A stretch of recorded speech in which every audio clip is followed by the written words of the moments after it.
Ano ba talagang kailangan niyo sa amin? Ang susing yan ang nanakawin mo. Mamamatay ang ama ni Inspector Clavio kapag tumanggi ka sa amin. Hindi lang ako magnanakaw ng susi. Sasamahan mo ako, Inspector. At kung hindi ka sasama sa akin ngayon pa lang, tiyakan mo na yung ama mo. Sige na naman. Ikaw na lang ang gumawa noon. Inspector, hindi ko babawiin ang mga sinabi ko. Nanakawin ko lang ang susi kapag kasama kita. Pero hanggat hindi siya bumabalik, Ate Avril, palagi na ako natatakot. Baka merong nangyaring masama sa kanya. Baka nahuli na siya ng mga pulis. O kaya yung mga kaaway niya. Hindi ka madaan sa pakiusap, ha? O, ito na lang. Pag tayo nakalabas dito, sisiguraduhin kong mabulo ka sa kulungan. Alam mo, kahit sumigaw ka pa dyan at pumutok pa yung ugat sa leeg mo, wala akong pakialam. Nanakawin ko lang ang susi kapag sinamahan mo ako. Copy? Copy? Copy, Inspector? Ha? Kopya mo ba yun? Ayop ka talaga.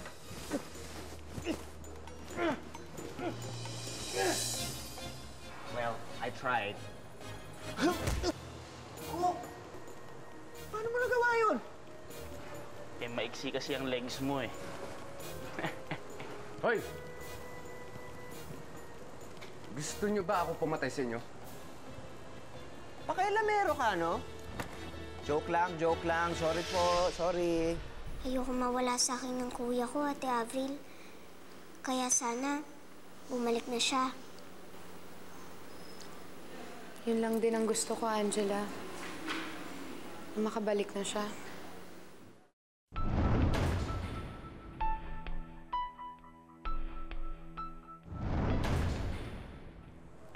Alam mo, hindi ako mabibigla kung gagawin nga nila ang banta nila. Napatayin nila tayong dalawa, pati ang ama mo, kapag hindi natin nakuha ang susi. Kaya kung ako sa'yo, Inspector, mag-isip-isip ka nga. Ano? Mahal mo ba yung buhay mo, pati ang ama mo?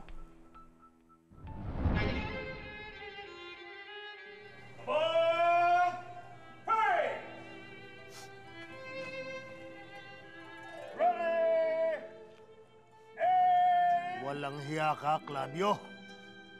Mamamatay ako nang hindi ko man lang matikman ang karangalang pinapangarap ko sa'yo. Bigo ako sa'yo, Clavio. Bigo ako.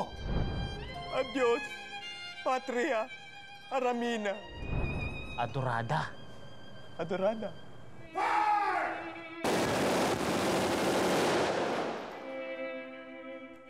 Sige, sige. Payag na ako. Tutulungan kita. Sasamahan kitang nakawin yung keycard na gusto nila. Sabi ko na nga ba hindi mo rin matitiis ang ama mo. Pues ngayon, welcome to my world, Inspector.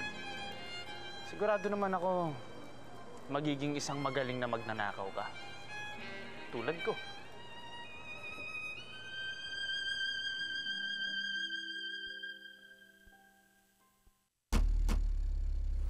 May tao. Baka si Kuya Lupin ko na yan, Ate Avril.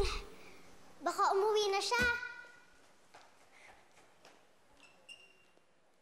Kuya! Angela! Na-miss kong batan to. Nasaan si Kuya Lupin? Kasama niyo po ba siya? Hindi pa namin siya nakikita eh. Anong ginagawa mo dito? Bakit nandito ka? Lupin, anak. Gusto mo raw akong makausap? Nakapag-desisyon na ako. Pumapayag na ako. Pumapayag na kami ni Inspector na nakawin ang susing sinasabi ninyo. Magaling. Mabuti naman, nakikooperate ka na kay Lupin, classmate. Ako, huwag mo na nga akong tawaging classmate. Ang kapal mo.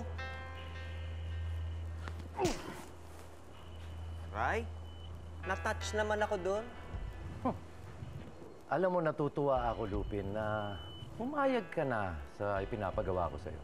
At para naman hindi isama ng loob ninyo, hindi ko na kayo pahihirapan. Gusto ko ay masagawa nyo kagad ang inyong misyon sa lalong madaling panahon. Kailan ang balak mo? Mamayang gabi, kukunin nyo na ang susi mamayang gabi. Ano? Hindi pwede. Kailangan ko magplano at pag-aralan yung lugar. Napapasukin namin. Hindi namin kaya ng ganun ng kadili. Alam nyo, may point siya. Wala nang ibang oras kundi mamayang gabi. Or else, papatayin namin kayo at ang ama mo para mabura na ang pangit na pangalan nyo sa mundong ito. Ayop ka, papatayin kita! Ito naman, paano kita mapapatay? Nakatali ako eh.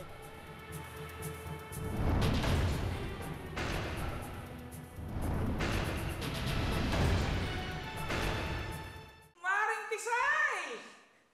Long time no see, ah. Namiss kita. Sino siya? Babae ni Lupin. Si Avril Lagarda? No wonder nahibang sa'yo ang kaibigan namin. Kasi pareho tayong maganda. Thank you, pero sige, kailangan ko na kasi umalis. Angela, bisitahin na lang kita minsan, ha? Sige, Ate Avril. Pag dumating dito si Kuya Lupin, papatawagin kita kaagad sa kanya. Sige, thank you. Bye. Teka, paano mo nalaman tong bahay na to? Paano ito natuntun? Nasabi na sa akin to dati ng kaibigan nyo. Sige, aalis na ako. Miss Tisay! Ingat ka, ha? Balik ka! Inom tayo ulit! Ashley, ang ganda talaga ni Tisay, no? Kapareho nyo! Hindi ako nagagandahan sa kanya. Sinungaling siya. Ano? Magselos ba? Hindi ako nagsiselos. Totoo yung sinasabi ko. Alam ko na hindi sasabihin sa kanya ng Lupin kung saan yung bahay niya. At mas lalong alam ko na hanggang ngayon hindi pa rin sinasabi ni Lupin na siya si Lupin at hindi siya si Cedric. Kaya paano nalaman ng babae yun na dito nakatira si Lupin? Binanggit pa ni Angela yung pangalan ni Lupin kanina. Ibig sabihin yan, alam na ni Avril na si Lupin at si Cedric ay isa. At kung alam niya, posibleng totoo yung sinasabi ni Bridget na si Avril yung isa sa mga tumatraidor kay Lupin.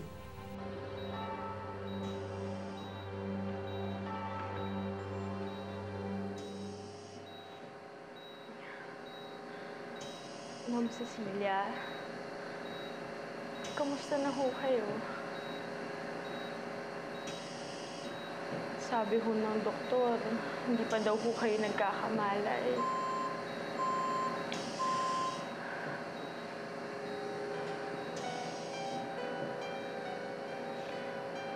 Lumaban ho kayo, Ma'am Cecilia.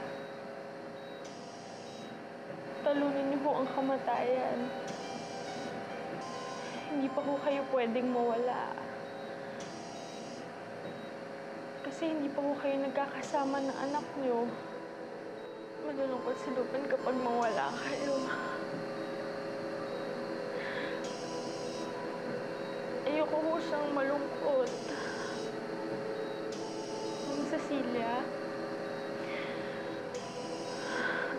mahal na mahal ko po yung anak niyo. Kahit na wala na ho siyang tiwala sa akin ngayon.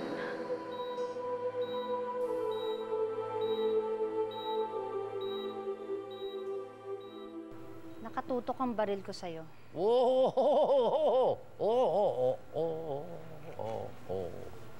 Suko.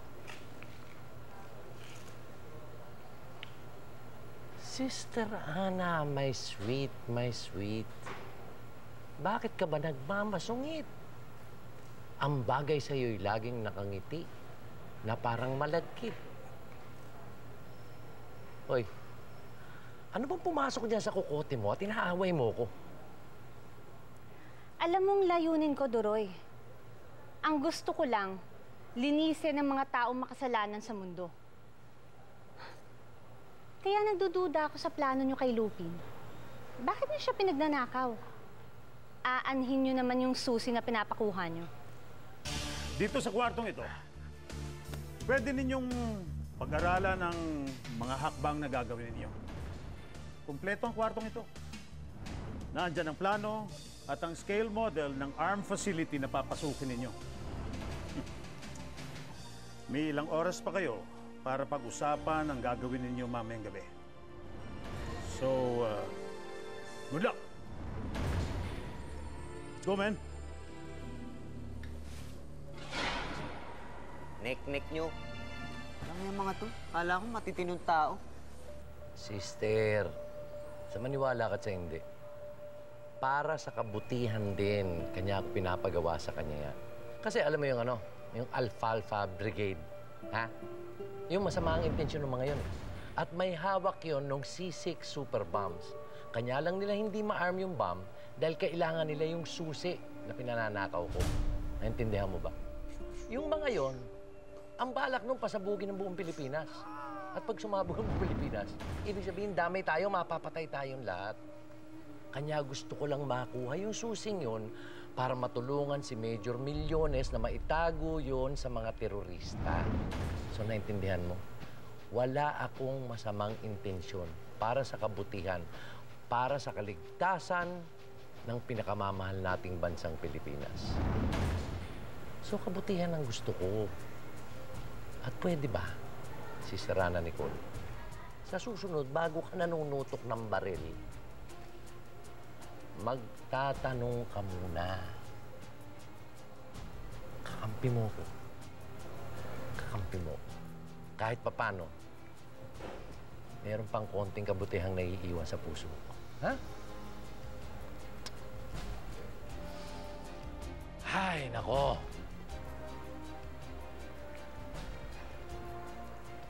Sana nga, Doroy, totoo ang sinasabi mo. Dahil ayoko magkabanggaan tayo.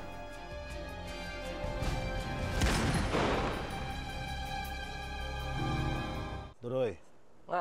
Mukhang problema na natin si Ana Nicole. Kini-question ka na pala. Naikwento ko lang naman sa iyo yung usapan namin eh. Huwag mag-alala. Ako ang bahala. Kayang-kaya kong utuin yung nagmamadre-madrehan eh.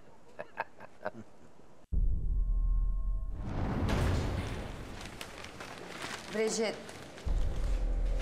kailangan natin mausap. Ano pang kailangan natin pag-usapan? Hindi ba galit kayo sa akin? Hindi ba itinakwil niyo ako? Ikaw, napakapakipot mo, no? Gusto mo namang inaamo ka. Meron lang akong kailangang malaman tungkol kay Avril. Hindi ba sinabi mo kay Lupin na si Avril ang traidor? Na siya si Lady Tequila na kumalaban kay Lupin? Na pinapaibig lang niya si Lupin para lokohin? O ngayon, naniwala ba sa akin si Lupin, ha? Hindi, pero ako naniniwala na sa'yo. Kaya bumalik ka na sa amin. Ako nang bahala kay Lupin. Ashley, hindi naman ikaw yung nagpalaya sa akin eh. Si Lupin. Kaya kung babalik man ako sa inyo, si Lupin dapat ang makiusap sa akin at hindi ikaw. Nagkaroon ng barilan kagabi sa Bulacan. Mga masasamang elemento kung saan namatay si Master Moon Raven, ang Protection Syndicate boss. Isa na roon ang pusakal na magnanakaw na si Lupin. Wala nakakaalam kung anong nangyari sa kanya. Wala nakakaalam kung nasugatan ba siya sa enkwentro. Pero as of today, nawawala siya at pinaghahanap pa rin. Kaya kailangan mo nang bumalik sa amin. Kailangan natin siya makita. Kailangan natin iligtas si Lupin. Dali. Hello! Tamang kutob ko. Buhay ka pa pala. Ikaw naman, Courtney, oh. Hindi ako pwedeng mamatay. Close kami ni Lord. Si Lupin, nasan siya? Eh, bakit ako tatanungin mo? Ano ako? Hanapan ng nawawalang kalabaw? Ang bihira ka. Sir? Anyway, huwag ka na mag-alala, Courtney. Tapos na ang trabaho mo sa akin, kaya pwede ka nang umuwi. At saka, o nga pala, palalayain ko na rin yung lola mo na amoy naptalina. Alam ko na. Huy! Kanina pa ako plano dito. Tulog ka lang pala dyan. May sabi natutulog ako. Nag-iisip din ako. Kuha ko na. May idea na ako kung paano tayo makakapasok dito. Dali. Huwag mo sabihing kakatok na lang tayo basta sa main gate. Tapos magpapanggap na ahente ng mga kung ano-ano. Magandang gabi po. Interesado po ba kayong bumili ng memorial plan? Diyan sa trabaho ninyo, malamang bukas. Dedo na kayo. DVD? Wag. Clear copy to. Hindi rin naman papasa yung mga gimmick mo na nagpapalit ng identity. Kahit na magbihis ka pa ng babae, Hindi ubra yun. Hindi ko gagawin yan. Ang kailangan natin, access card or ID para papasukin tayo ng mga gwardya dito sa main building. Ang pinakamadali dyan ay kung makakuha tayo ng damit ng mga gwardya nagbabantay dun sa facility. Yun ang pinakamadali. Pero ang kailangan talaga natin, yung access card or ID para makapasok tayo dito sa loob ng main building. At once makapasok na tayo dito, madali na ang buhay natin. Pwede tayong tumawid-tawid sa mga kwarto dito sa loob. Ano bang kwarto ang kailangan pasukin natin dyan? Ang kwartong papasukin natin ay ito. Yan ang kwarto ni Lieutenant General Justo Sabora. Siya ang may hawak ng susi o keycard na hinahanap natin. Ngayon, kung saan man niya tinatago ang susi na yon, ay hindi ko alam. Pero ang importante, makuha natin yon sa loob ng 10 minuto. Ano mo na, bakit naman 10 minuto lang? Eh, para tayo naghanap ng karayom sa haystack. Needle in a haystack. You get it? Bakit ba 10 minuto lang naman? Kasi ganito yan. Ang mga pintuan na yan, eh, merong time lock. At nakasulat yan dun sa plano natin. Ngayon, kung ayaw nating mamatay o mahuli ng mga gwardya kinabukasan, kailangan makuha natin ang keycard o susi na yun sa loob ng 10 minuto lamang. Nakuha mo ba, Inspector? Pumasok ba lahat sa'yo? Naging malinaw ba? Maraming impormasyon yun. Nakuha mo? Kuha ko. Malinaw. Eh, madali lang naman pala eh. Kayang-kaya mo na mag-isa yun. Ikaw na lang, Lupin. Inspector, ang tatay mo, tandaan mo. Hayaan ko na kaya siya? Hindi, wag. Kawawa naman. Sige. Ashley, ano ka ba naman? Hindi ba nga magaling yung sugat mo? Saan ka naman naglakwatsa? May hinanting lang ako. Sino? Ate Bridget! Totoo ba to? Ang hinanting mo, si Bridget. Ibig bang sabihin magkasundo na kayo? Hindi! Kaya lang ako bumalik dito dahil nabalita ako nawawala si Lupin. At kaya ako siya pinilit na bumalik dito para bigyan siya ng chance na makatulong sa atin. Pero hindi naman ibig sabihin nun, buo na yung tiwala ko sa'yo. Maraming pa siyang dapat sagutin sa atin. Pero hindi naman importante yun ngayon. Ang importante si Lupin. Hindi niyo ba talaga alam kung ano nangyari sa kanya, ha? Kung nasan siya ngayon?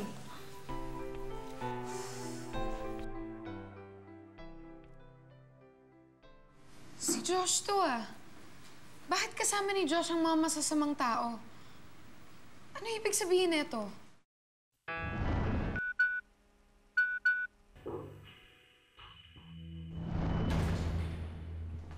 Josh, umuwi ka na pala. Bakit ngayon ka lang? Saan ka ba galing? Mapasensya ka na, pero tsaka ako nang sasagutin niya, nagmamadali ako eh.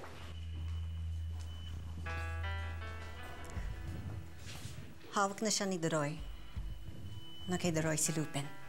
Hindi ko alam ang mga gusto mong gawin, pero hindi ka pwedeng umalis, Josh. Marami tayong kailangan asikasuhin. Dadating ang abogado natin ngayon.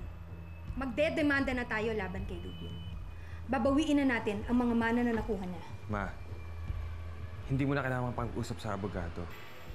Dahil kapag nagtagumpay ang plano namin, babagsak-sakan si Lupin. Namin?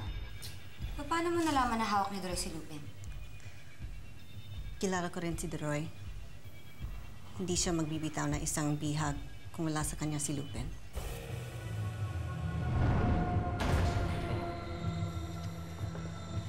Lupin, anak! Meron ka raw good news para sa akin?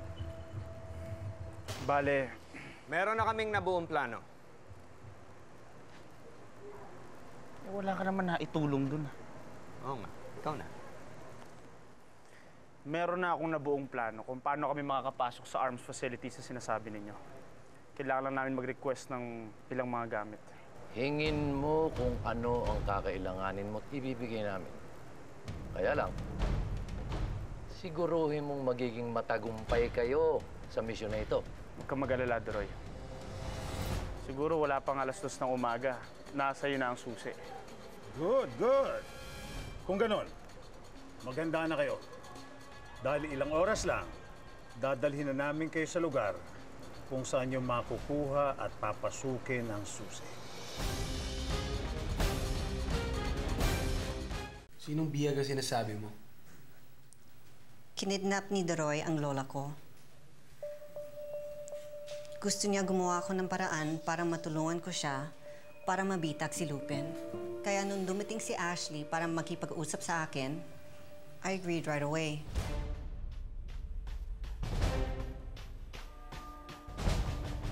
Dali! Nakita mo na, Ashley? Eh di tama yung kutob ko. Tingnan mo, tauhan siya ni Deroy. Oo, noon. Kasi hawak niya ang lola ko. But Deroy is letting her go. Kaya ang ibig sabihin... Nakuha niya na si Lupin? Hoy! Ano ba? Huwag nga kayo mag-away. Kung hawak ni Deroy si Lupin, kailangan natin iligtas yung kaibigan natin bago pa mahuli ang lahat. Uy! Ano ba, Inspector? Hindi pa nag-uumpisa. Gumugulong ka na.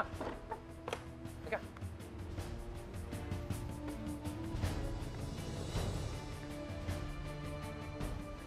Wala na tayong oras. Let's synchronize your time. Sakto. 12:00. Meron na lang kayong 2 oras para sagawa ang plano natin. Paano tayo magpaplano? Hindi nga natin alam kung nasan si Lupin at si Deroy ngayon. Yun nga ang una natin gagawin. Kailangan natin matunton kung nasaan si Deroy. May idea na ako kung anong gagawin natin. Paano? 2 oras. Impunto 2:00, nandito kami ni Milyones. Kapag sa loob ng 5 minuto, hindi kayo lumalabas dyan. Ibig sabihin, sablay yung ginawa ninyo. Hindi namin kayo hihintayin. Kakalas na kami. At dahil bigo kayo, wala rin kaming choice, kundi patahimikin ang daddy mo, classmate. Hindi, wag. Kaya namin to. Di ba, Lupin? Iwan nyo na kami dito. Ako nang bahala. Sergio!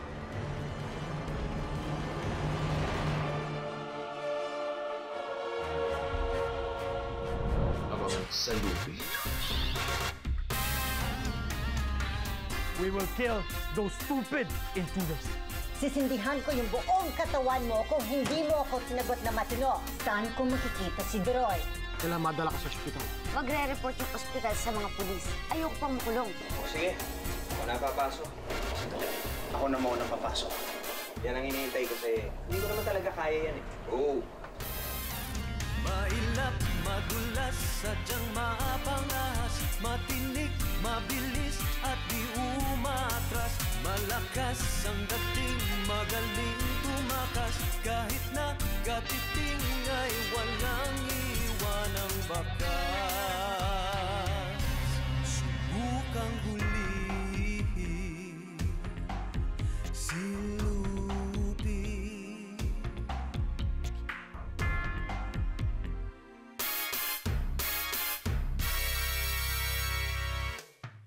May angkin kang taglay na sino may di papantay.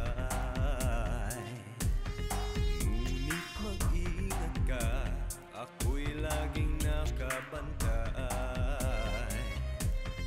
Huwag mong sabihin na walang kinatatakutan. Sinisiguro ko mayroon ka ring kahinaan. Hahanapin ko yan.